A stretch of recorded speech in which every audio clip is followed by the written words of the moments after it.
Shabbat Shalom, Mishpacha. Welcome to another Sabbath. Okay, so today we are going to first look at the current situation in the world, update on that, what's going on in the world around us.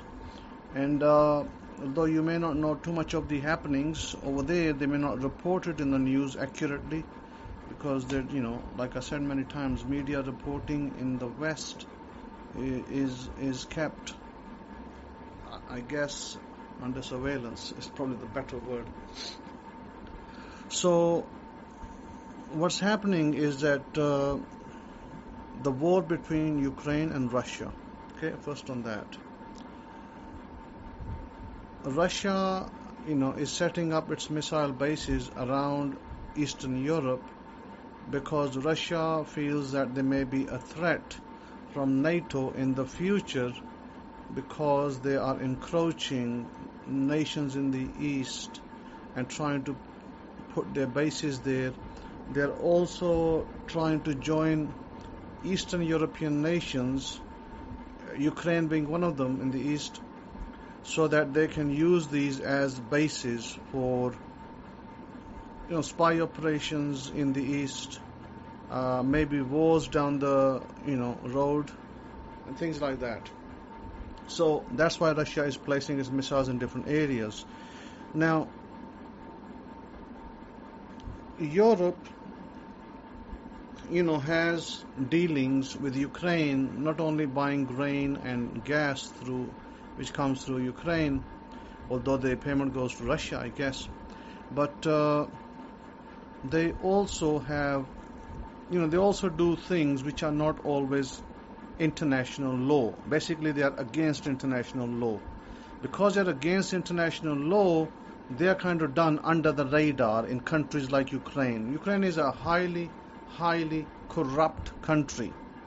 So don't think of Ukraine as a honest country. It's not honest in any way. Very, very corrupt politicians, and you get my picture. I don't think I need to go more into it.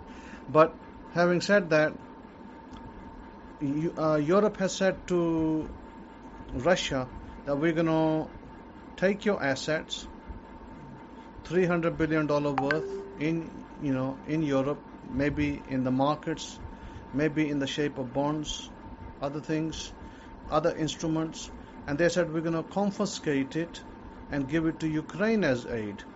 So the Crown Prince in Saudi Arabia sent a warning to Europe that don't do that, don't confiscate Russian assets, because if you do that, I am going to sell all the bonds that I hold for Europe, flooding the market with bonds, and that may have a negative impact on your economy, crashing it down.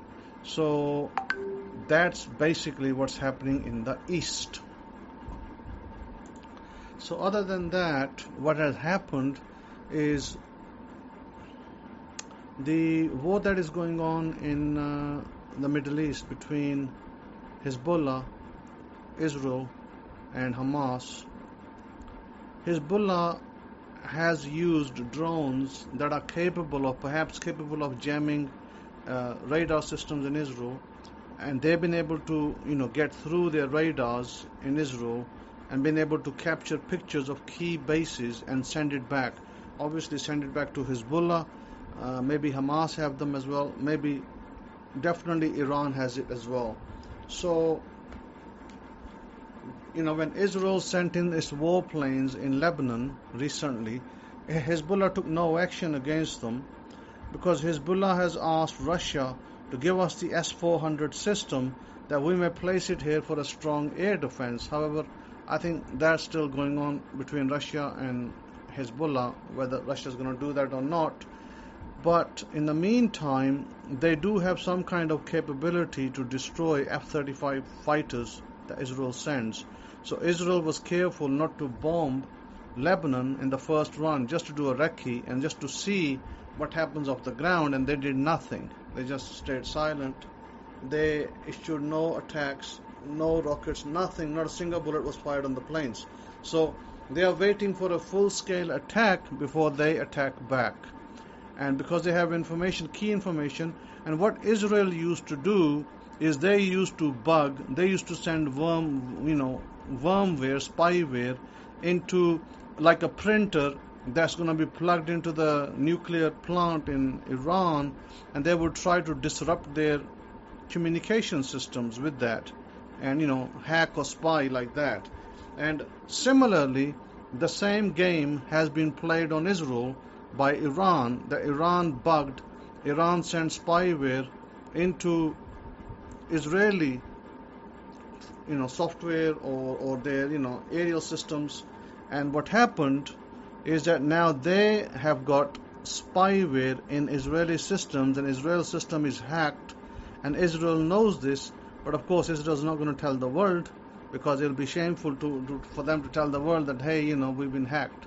So Iran has key information for Israel. Iran is in a very strong position that if Israel tried to attack Iran, then Israel is going to get massive attack back, and they know that. So this is why they are hesitant to attack. Yemen, on the other hand, they are still firing missiles, drones at ships and succeeding in their projected aims. So status quo, Indian Prime Minister went to Russia, had a meeting with the Russian President Putin, and whatever it was discussed, he came back. I'm pretty sure West wasn't happy with it, and over here in the United States, Mr. Biden will be replaced. Rest assured, by the end of the year, he will be replaced with a Republican president, and things will start to change over here a lot, because all this inflation, this is artificially being created, predominantly because of the war. Inflation in America and inflation in Europe is artificially created because they started this war for their own nefarious reasons. And I guess when the next president gets in, he may make policy to reverse all of that, and especially to bring down interest rates in America, which are very high right now, and are hurting a lot of people that are homeowners and maybe auto owners as well, car owners. At 6.75%, 7% and 7.25%, they're very, very high for this country, and they need to be lower. They need to be, maybe I would say, a good basis for interest rates. They shouldn't be more than 3%, maybe even less. Like Japan, if Japan is able to keep negative rates for so long, if Japan is able to keep negative rates for over a decade and continue to be a prosperous country, why can't United States do that? Have you ever asked yourself that question? Why can't the UK do that? Have you ever asked yourself that question? Is because the powers that be behind, the president or the prime minister usually is just a puppet, and there are other masters, deep state you can call it cabal, you can give it different names, the Illuminati, whatever name you want to give it, you can give it. Those are the individuals that control what the president or the prime minister does. Okay, so that's how that works. Now, that's the story in the East. I guess on the Parsha front, we are on Parsha, let's see, we are on Parsha from the book of Exodus. I believe it's Parsha 18, I believe. Let me see. Yeah, Mishpatim, Judges, Judgment. So we are technically on, not Mishpatim. Sorry, we are going to be July 13. Parsha 17 is Yithro. Now, Yithro, if you remember, was the father-in-law of Moses. So chapter 18 says, verse 1, when Yithro the Kohen of Midian Moshe's father-in-law, heard of all that Elohim had done for Moshe and for Israel his people, that Yod-Heh-Vah-Heh had brought Israel out of Mitzrayim, then Yithro, Moshe's father-in-law, took Zipporah, Moshe's wife, after he had divorced her, sending her back, and her 2 sons, of which the name of one was Gershom, for he said, I have been a stranger in a foreign land, and the name of the other was Eliezer, for he said, and the Elohim of my father was my help, and rescued me from the sword of Pharaoh. Now, I just want to go over Zipporah's divorce, or let's call it separation, because, in the ancient times, normally it was a separation more so than a divorce. So, the divorce or the separation happened because of a quarrel over circumcision of the child, when, Zipporah wanted to circumcise the child, and Moses may have said, not here. Maybe they were in travels, maybe they were in a place it was difficult to do it, and the angel showed up. Then Zipporah took a sharp stone, and she circumcised her son. And that's how that went. So Zipporah, note, was the second wife of Moses, because Moses had another Cushite wife from Egypt before that, or I would say not even Egypt, I probably say Sudan before that. And she lost touch with Moses. She was a princess. She lost touch with Moses. And then when he was in the wilderness, he met Zipporah. Zipporah was a daughter of Yithro, and in Midian, which was Arab lands, and he ended up marrying up an Arab woman opposed to a Cushite woman who was, his first wife. And there's a long story about Moses, how Moses, when he left Egypt, he ended up with another people, and he stayed with them for a while, and he, helped them to win a war that they couldn't win by themselves. Moses had the wisdom to do so, and so he helped them win a war that they couldn't win by themselves. He then left that place because they were afraid that Moses might try to claim to be their king, and Moses was not interested in being their king. So Moses left that place and then moved on. That's where the Bible picks up the story about Moses, meeting up with going to this place, and he, sees Zipporah there with her other, I guess, siblings and friends.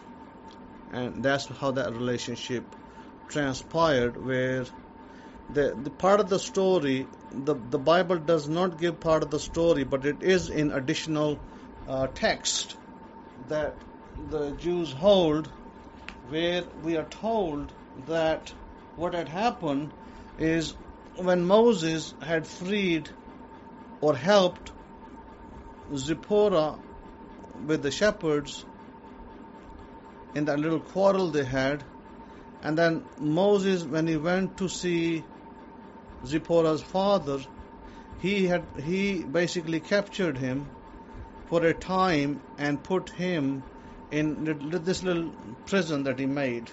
And apparently Moses was in that prison for 10 years.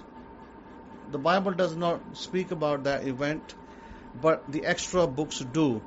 And it said that there was this stick, of course the stick, the rod with God's name on it, and nobody could get it out, but Moses did. And so what's ascertained in the additional books is that whilst Moses was in prison, the father of Zipporah wouldn't feed him. Because remember, this man was before a worshipper of idols. He wasn't a worshipper of the God of Abraham, Isaac, and Jacob. That was a later conversion. Similarly to Job. Job was also a worshipper of idols before he became a follower of the God of Abraham. So both of them were advisors to Pharaoh. Okay? So both of them were advisors to Pharaoh at the time. And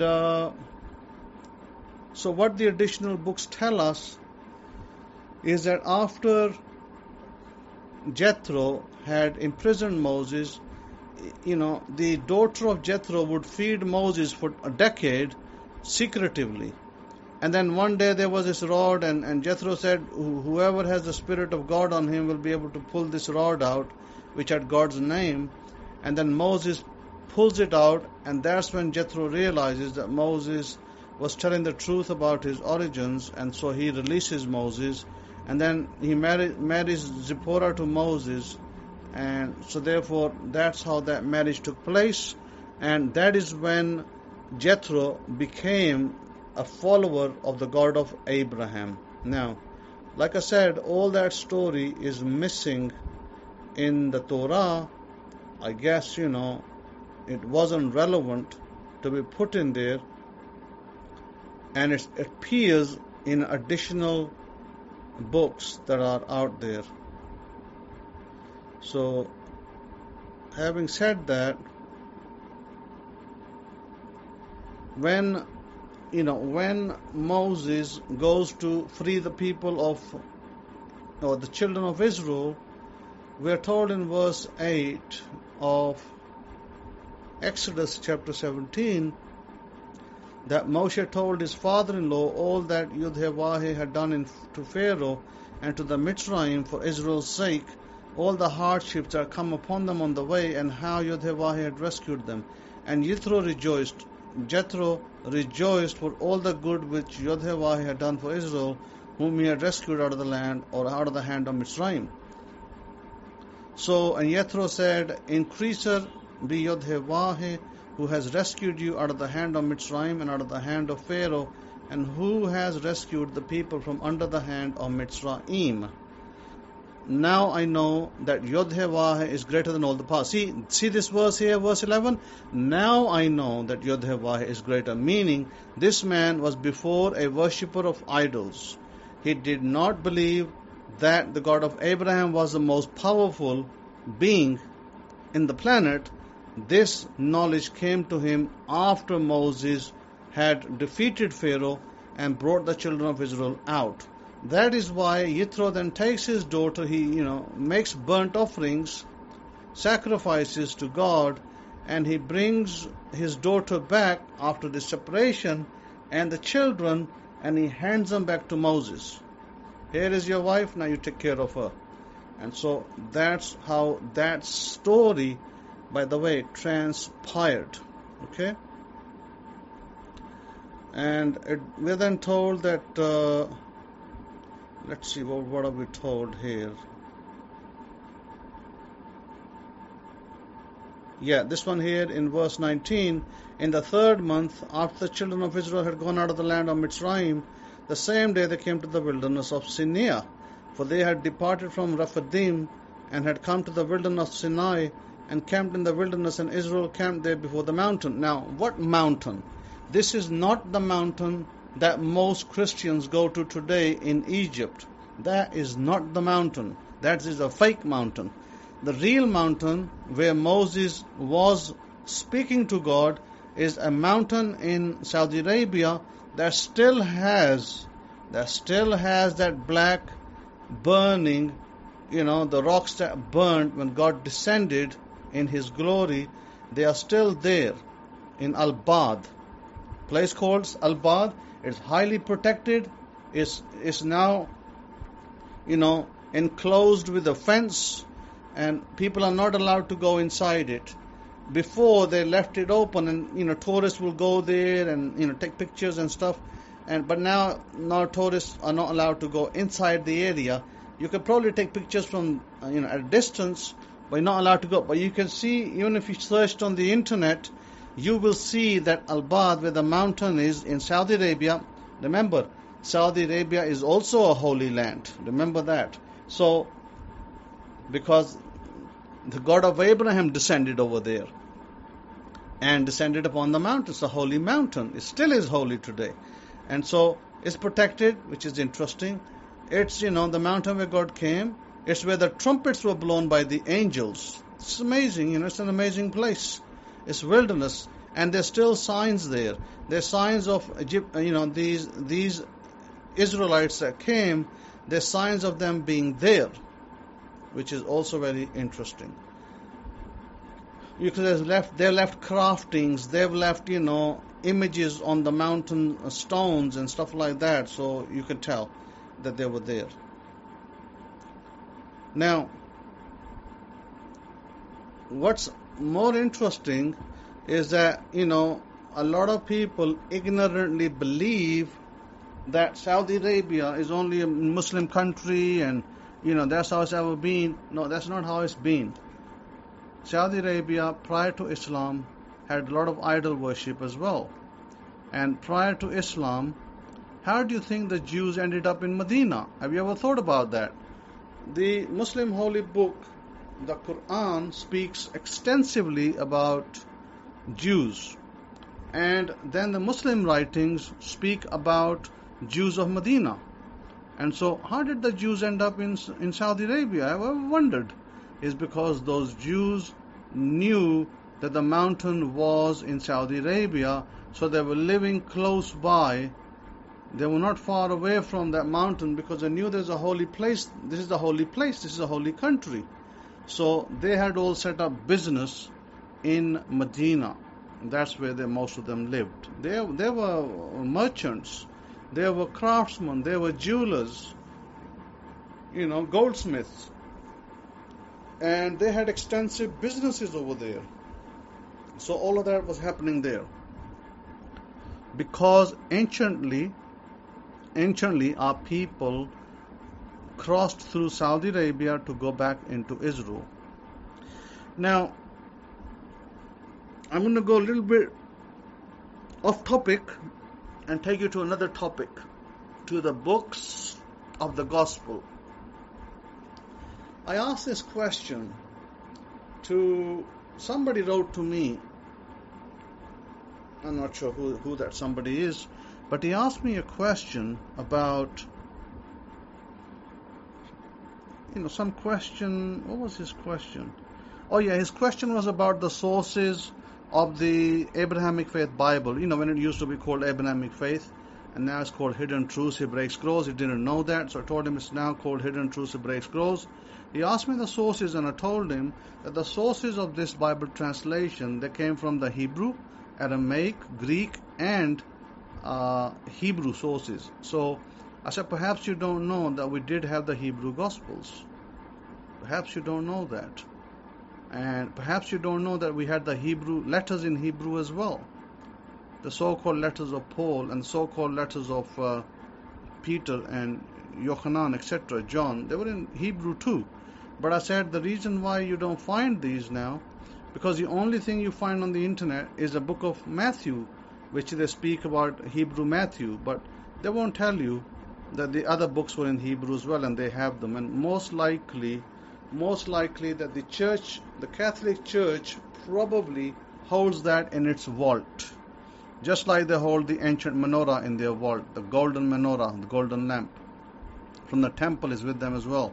So he didn't know that, of course, and I asked him, he kind of came to me the sources, and I told him the sources, and I told him, I said he asked a question about the book of Timothy, and I gave him a little answer, although, I don't like to give people free answers. I'm not here as a dictionary for people to tap and go and, get free answers. They're not my students. They have never tithed, they've never given zadaqah, they're not Torah followers, so why should I help them? The answer is generally no. Anyway, this time I gave him a little snippet and I let it go, but next time I won't send anybody answers, because if you're not my student, you're not going to get no answers. If you want me to give you an answer, if you want me to be your mentor, then you better be tithing. That's the first thing, the criteria that you have to be in according to the Torah. So I, asked him a question. I said, do you even know? Because he probably calls himself a teacher. I said, do you even know that Matthew, Mark, Luke, and John, why were their fathers' names omitted? Why wasn't it Matthew, son of? And he didn't even understand my question. These are the so-called teachers out there. So then I said to him, Matthew, he goes, sorry, I don't understand. I said, well, Matthew, son of, question mark. Luke, son of, question mark. Mark's son of question mark. John's son of question. Who are these people? Who are their fathers? I said, don't you realize that these fathers' names were removed? We do not, in the East, we do not list people without the father's name. We don't just say John. We always say John, the son of. Like, there's a series you can find in Turkey and on the internet as well, and it's been translated to some other languages, maybe even in English. It's called Salahuddin Ayyubi, Sultan Salahuddin Ayyubi. Okay, if you speak Hindi, you will understand it because it's translated into Hindi. So, Sultan Salahuddin Ayyubi, I understand Sultan Salahuddin Ayyubi. I know what that means. It means Sultan who was like a king of the, at one point he was a leader of the Kurds. He was a very powerful and very successful leader, very, very good fighter. He defeated the Crusaders many times. He defeated King Richard as well, so-called of London. And this man, when we read Salahuddin Ayyubi, is basically bin Ayyubi. He was a son. His name was Salahuddin. His name, that was advertised, basically with the king was Salahuddin. His Ayyubi name means son of Ayyub. Ayyub is your English word Job. So it's Salahuddin, son of Job. That's how that translates. Meaning that we do not, in the Middle East culture, we do not see somebody without their father's name. But you don't find that in the Gospels. If we ask the question, why? Because it was deliberately omitted. So people are forever, the man came back saying, you're talking about the genealogies. No, I was talking about even more than the genealogies. More even, tough and difficult things. So there's a lot that's going on, a lot that had happened, the New Testament side, that this lecture is not about explaining that, why it happened and who did what. I'm not interested in explaining all of that, but I just wanted to give you a heads up that I'm not going to be giving freebies and free information to these wannabe teachers and wannabe people who want to be teachers, but they don't have the knowledge, they don't have the wisdom, they don't have nothing. They don't know nothing about history. They know nothing about our people. They don't know why certain words are put in there, and they don't know why we do certain things. Okay, so that's the end of that topic. Now let's come back to the manifesting topic, manifesting money. Okay, this is something that you all are interested in, including manifesting good health, including manifesting great relationships. This is all part and parcel of what you desire. So, first of all, I'm going to give you a method. This man that I know and has been using this method in his family for 300 years. And he, gave this method, and he lives in the UK now. So, this method is already been tested. It doesn't need a test. And this method is tested, tried, and true. So, what is the method? The method is this. If you buy a lottery ticket, you get a index-sized piece of paper, maybe an index card itself. You write on it in blue pen. And by the way, write it in blue because this year, 2024, blue is the dominant color, for it. So, you write 112211. Let me repeat again. You write 112211. What that adds up to is the number 8. What does it mean? Well, if you write it and you put your lottery ticket underneath it, it sends energy into the lottery ticket and it can make you win that ticket.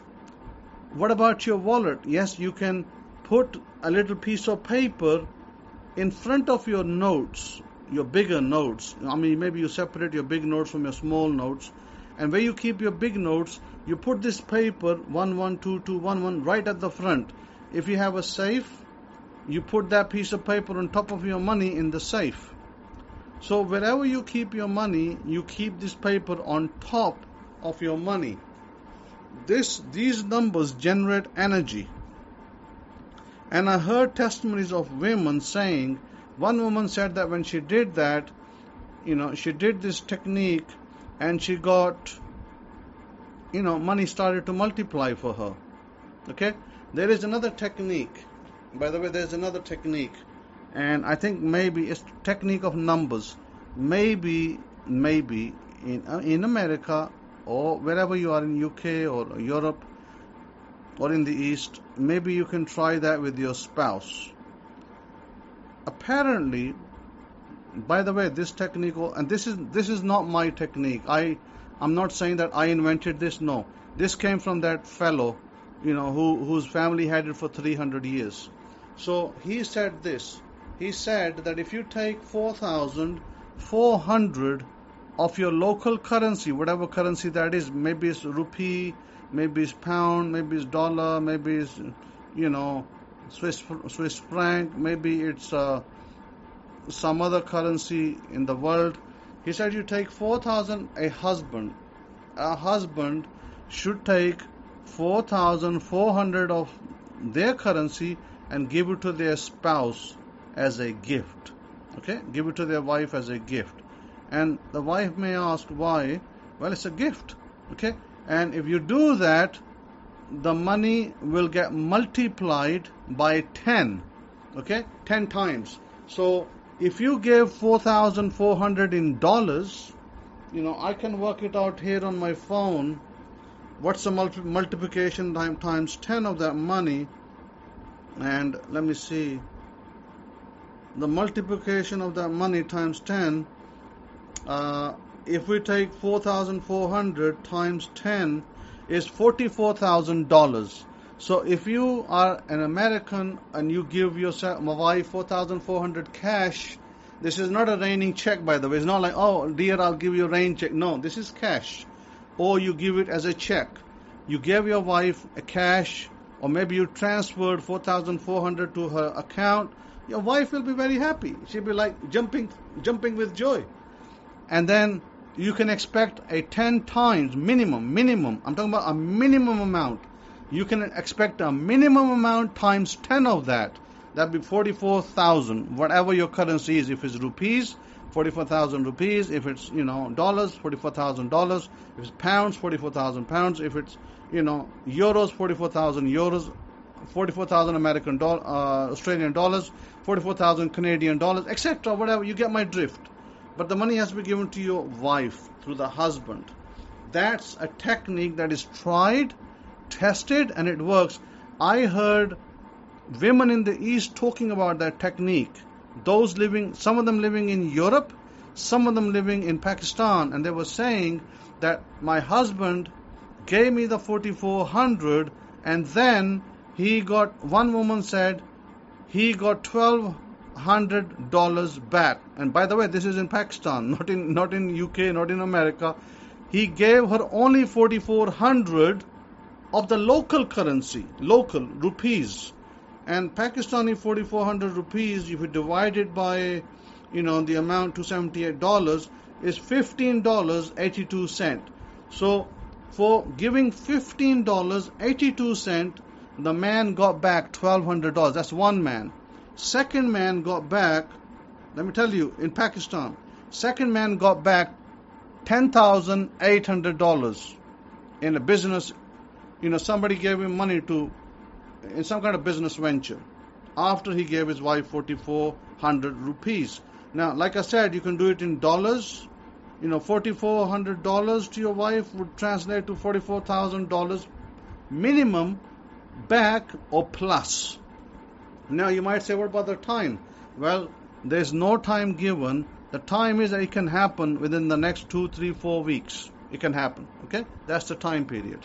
Within 21 days, within a month, it will happen. So that's the technique of the 4,400. The technique of the 112211 is you got to continue to do it because you want to continue to be abundant. You don't want to be abundant 1 minute. Order filled. You're not doing this temporarily. You want this to be permanent and continue. So therefore the technique, not with the 4,400, but I'm talking about, you can do the 4,400 technique more than one time. You will see the result for that. Okay?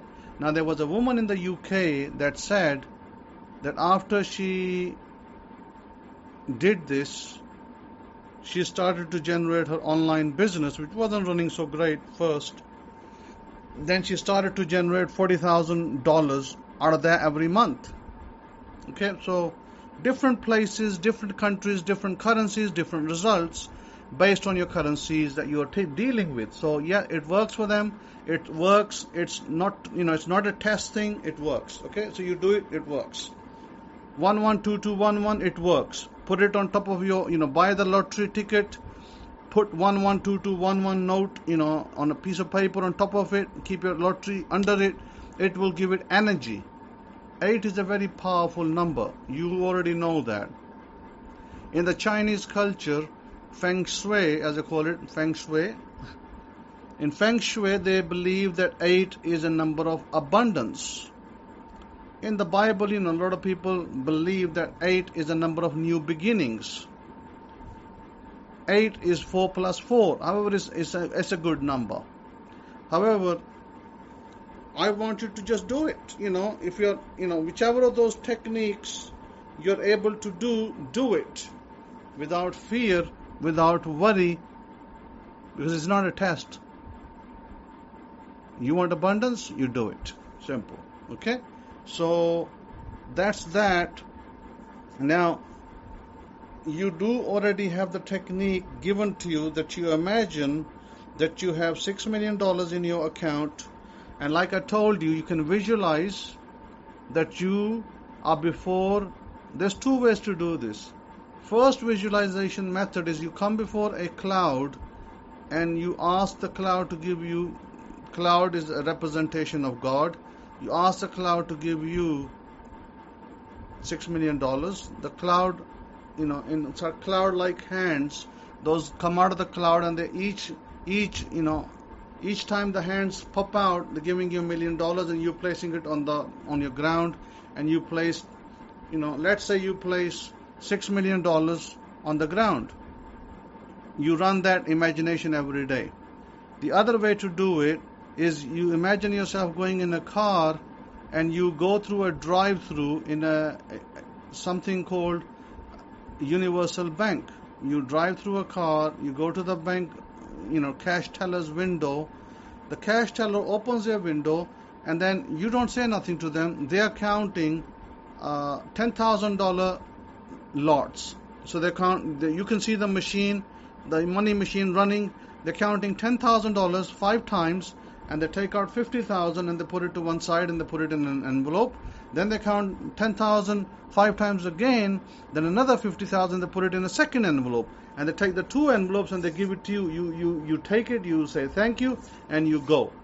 So you're collecting $100,000 from this universal bank for you to use and enjoy whatever way you like.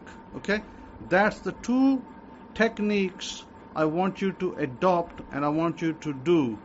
The $6 million that you receive from the cloud, I want you to, look, when you're going to bed at night, I want you to see that you're using that in some material, in some beneficial way. Maybe you're buying some items that you need. You're also making some investment, okay, with that money. And if you're getting the $100,000, then the $100,000, after you've done your tithes, sadaqah, etc., you spend that money whatever you want to. You want to buy a car, you want to invest it somewhere else in the stocks or whatever. Whatever you decide, you invest it into. You want to buy a new clothes, want to buy a new cologne and new telephone, laptop, etc. Wherever. So those are the 2 I want you to run every night, and I want you to also run it during the day. Maybe one time in the morning when you're up, you sit down, you breathe in, breathe out, you relax. You do a little meditation session, and where you do that, and you run it through. You run it through, and you see that in your imagination. So that will be a good one every day. Okay?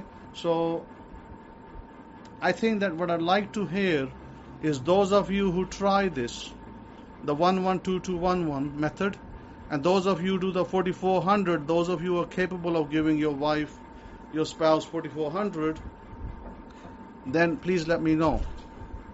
With that, I'm going to say Shabbat Shalom to you. Until next time, and shalom, shalom.